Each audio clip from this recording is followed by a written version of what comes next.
Kubor nakaslem jong unongsan hima. Ngir yolat ro banyak keren ba education minister.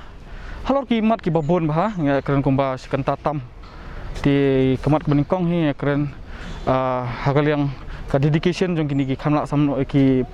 khana puli jongi ki bamla ban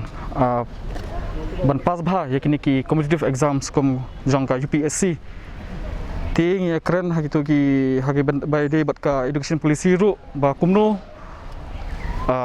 nakaliang jong ka education department kan pangkrak nang mata ka education policy bat ka ka positive impact ke bala wanra ke bawala wanra ya kata ka education development hapok ka jala ka jongi pangkrak nyus ngo body ke pos ke long ka babha ken ma Henry pade banshu perkhat no ba kini so far mah kini ke education bangila ke education culture bangila don po jala hi menta kolong very poor ken mah margi nakadaw jong ki an ki rule ba fair habdi ber school ting isngo ba kini ke education policy kala ro bangonlam kajing pathamai habdi baka education gen hapo ka jala ka jongi te i nakliang jong minister hi la pansai ngi haki bunba ki banta ki ba ipia haduk hindriu